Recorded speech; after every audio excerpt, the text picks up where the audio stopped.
Hello friends, ಆಹಾರ ವಾಹಿನಿ ಚಾನಲ್ಗೆ ಸ್ವಾಗತ. ತುಂಬ ಹೆಲ್ತಿಯಾಗಿ ಆರೋಗ್ಯಕರವಾದ ಬೀಟ್ರೂಟ್ ಪರಾಟ ಮಾಡುವುದು ಹೇಗೆ ಅಂತ ನೋಡೋಣ ಬನ್ನಿ. ಪರೋಟ ತುಂಬಾ ಸಿಂಪಲ್ಲು, ಇದು ತುಂಬಾ ಸ್ಮೂತಾಗಿ ಕೂಡ ಬರುತ್ತೆ. ಸಬ್ಸ್ಕ್ರೈಬ್ ಆಗಿದೆ ನೋಡ್ತಾ ಇದ್ದರೆ ಪ್ಲೀಸ್ ಸಬ್ಸ್ಕ್ರೈಬ್ ಮಾಡ್ಕೊಳ್ಳಿ ಫ್ರೆಂಡ್ಸ್.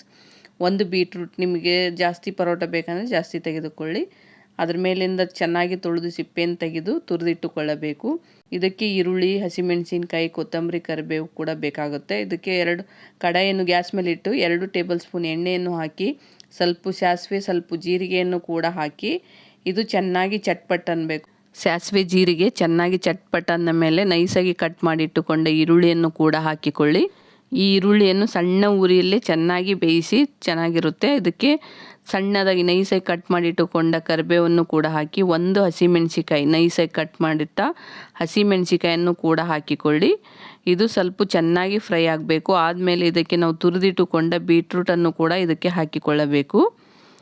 ನೋಡಿ, ಬೀಟ್ರೂಟನ್ನು ಹಾಕಿ ಹಾಗೆ ಕೊತ್ತಂಬರಿ ತೊಳೆದು ಕ್ಲೀನ್ ಮಾಡಿಟ್ಟುಕೊಂಡ ಕಟ್ ಮಾಡಿಟ್ಟುಕೊಂಡ ಕೊತ್ತಂಬರಿ ಕೂಡವನ್ನು ಹಾಕಿ, ನಿಮ್ಗೆ ಎಷ್ಟು ಬೇಕೋ ಅಷ್ಟು ಕೊತ್ತಂಬರಿ ಹಾಕಿ, ರುಚಿಗೆ ತಕ್ಕಷ್ಟು ಉಪ್ಪು ಹಾಗೂ 1/4 ಟೇಬಲ್ ಸ್ಪೂನಿನಷ್ಟು ಖಾರದ ಪುಡಿ, ಸ್ವಲ್ಪ ಅರಿಶಿಣ ಪುಡಿಯನ್ನು ಕೂಡ ಹಾಕಿ, ನಂದು ವಿಡಿಯೋ ಸ್ವಲ್ಪ ಸ್ಕಿಪ್ಟ್ ಆಗಿದೆ ಅದಕ್ಕೋಸ್ಕರ ಖಾರ ಉಪ್ಪು ಅರಿಶಿಣ ಹಾಕಿ, ಹಾಗೆ ಧನಿಯಾ ಪುಡಿ 1/4 ಟೇಬಲ್ ಸ್ಪೂನಿನಷ್ಟು ಧನಿಯಾ ಪುಡಿಯನ್ನು ಕೂಡ ಹಾಕಿ, ಗರಂ ಮಸಾಲ 1/4 ಟೇಬಲ್ ಸ್ಪೂನನ್ನು ಹಾಕಿ ಹಾಗೆ ಚೆನ್ನಾಗಿ ಮಿಕ್ಸ್ ಮಾಡಿ 2 ರಿಂದ 3 ನಿಮಿಷ ಇದನ್ನು ಸಣ್ಣ ಉರಿಯಲ್ಲೇ ಚೆನ್ನಾಗಿ ಬೇಯಿಸಿಕೊಳ್ಳಿ.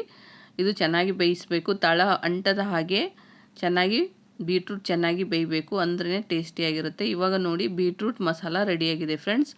ಇವಾಗ ಪರೋಟ ಮಾಡುವುದಕ್ಕೆ ಏನೇನು ಬೇಕಂತ ನೋಡೋಣ ಬನ್ನಿ. 1 ಕಪ್ಪು ಗೋಧಿ ಹಿಟ್ಟನ್ನು ತೆಗೆದುಕೊಳ್ಳಿ. ಹಾಗೆ ನಾವು ಬೀಟ್ರೂಟ್ ಮಸಾಲವನ್ನು ಆರಲು ಬಿಟ್ಟಿರ್ತೀವಲ್ಲ, ಆ ಮಸಾಲವನ್ನು ಇದಕ್ಕೆ ಹಾಕಿ ಚಪಾತಿ ಹಿಟ್ಟಿಗೆ ಹಾಕಿ ಇದನ್ನು ಚೆನ್ನಾಗಿ ಮಿಕ್ಸ್ ಮಾಡಿ. ನೋಡಿ, ಈ ಥರದಲ್ಲಿ ಫಸ್ಟಿಗೆ ಹಾಗೆ ಮಿಕ್ಸ್ ಮಾಡಿ, ನೀರು ಹಾಕಕ್ಕೆ ಹೋಗಬೇಡಿ. ಆಮೇಲೆ ಸ್ವಲ್ಪ ನೀರನ್ನು ಹಾಕಿ ಸ್ವಲ್ಪ ಹಾಕಿ, ಜಾಸ್ತಿ ಹಾಕಕ್ಕೆ ಹೋಗಬೇಡಿ. ಸ್ವಲ್ಪ ನೀರನ್ನು ಹಾಕುತ್ತಾ ಚೆನ್ನಾಗಿ ಮಿಕ್ಸ್ ಮಾಡಿ. ನೋಡಿ, ಈ ಥರದಲ್ಲಿ ಚಪಾತಿ ಹಿಟ್ಟಿನ ಹದಕ್ಕೆ ಚೆನ್ನಾಗಿ ಮಿಕ್ಸ್ ಮಾಡಿಕೊಳ್ಳಬೇಕು. ಅಷ್ಟು ನೀರಿನ ಥರ ಇರ್ಬೋದು, ಗಟ್ಟಿ ನೀರಿರ್ಬೋದು, ಮೀಡಿಯಮ್ಮಲ್ಲಿ ಆಗಿ ಚೆನ್ನಾಗಿ ಚಪಾತಿ ಲಟ್ಟಿಸ್ತೀವಲ್ಲ ಆ ಥರದಲ್ಲಿರಬೇಕು. ಸ್ವಲ್ಪ ಎಣ್ಣೆಯನ್ನು ಹಾಕಿ ಒಂದು 5 ನಿಮಿಷದಿಂದ 10 ನಿಮಿಷ ನೆನೆಯಲ್ಲಿ ಬಿಡಿ. ಇವಾಗ ಪರೋಟ ಮಾಡೋದಕ್ಕೆ ರೆಡಿಯಾಗಿದೆ ಫ್ರೆಂಡ್ಸ್ ಬೀಟ್ರೂಟ್ ಮಸಾಲ. ಇವಾಗ ಒಂದು ಲಿಂಬೆ ಗಾತ್ರದಕ್ಕಿಂತ ಸ್ವಲ್ಪ ದೊಡ್ಡದು ಹಿಟ್ಟನ್ನು ತೆಗೆದುಕೊಳ್ಳಿ. ಇದನ್ನು ತೆಗೆದು ರೌಂಡಾಗಿ ಮಾಡಿಕೊಳ್ಳಿ. ನಿಮಗೆ ಇದನ್ನು ಪರೋಟ ಮಾಡೋದಕ್ಕೆ ಎಣ್ಣೆ ಹಚ್ಚಿ ಕೂಡ ಮಾಡ್ಬೋದು, ಹಿಟ್ಟು ಹಚ್ಚಿ ಕೂಡ ಮಾಡ್ಬೋದು. ಎಣ್ಣೆ ಜಾಸ್ತಿ ಆಗುತ್ತಂದವರು ಹಿಟ್ಟಲ್ಲಿ ಒಣ ಹಿಟ್ಟಲ್ಲಿ ಮಾಡಿಕೊಳ್ಳಿ, ಚೆನ್ನಾಗಿರುತ್ತೆ. ಅದಕ್ಕೆ ಜಾಸ್ತಿ ಎಣ್ಣೆ ಬೇಕಾಗಲ್ಲ ಅಂದರೆ ಸ್ವಲ್ಪ ಇದ್ರ ಮೇಲೆ ಮೊದಲಿಗೆ ಎಣ್ಣೆ ಹಚ್ಚಿ ಬೇಯಿಸಿದರೆ ತುಂಬಾ ಚೆನ್ನಾಗಿರುತ್ತೆ ಫ್ರೆಂಡ್ಸ್. ಇದು ಹೆಲ್ತಿಗೆ ತುಂಬಾ ಒಳ್ಳೆಯದು.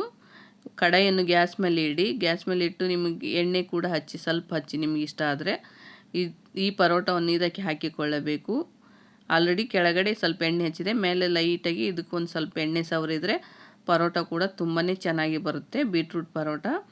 ಇದನ್ನು ಚೆನ್ನಾಗಿ ಬೇಯಿಸಿ ಫ್ರೆಂಡ್ಸ್, ಎಲ್ಲ ಕಡೆ ರೌಂಡಾಗಿ ಚೆನ್ನಾಗಿ ಬೇಯಿಸಿದರೆ ಇವಾಗ ನೋಡಿ ಬೀಟ್ರೂಟ್ ಪರೋಟ ರೆಡಿ ಫ್ರೆಂಡ್ಸ್.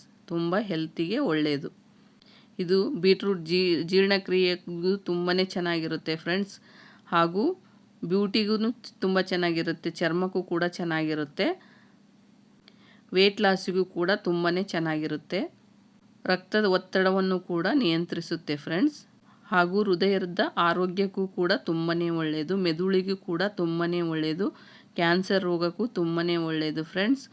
ಇದರಲ್ಲಿ ತುಂಬಾ ಹೀಮೋಗ್ಲೋಬಿನ್ ಕಮ್ಮಿ ಆದಾಗ ಈ ಥರದಲ್ಲಿ ಬೀಟ್ರೂಟಲ್ಲಿ ಮಾಡ್ಕೊಂಡು ತಿನ್ನಿ, ತುಂಬಾ ಚೆನ್ನಾಗಿರುತ್ತೆ. ಹೆಲ್ತಿಕರವಾದ recipe. Thank you to all friends.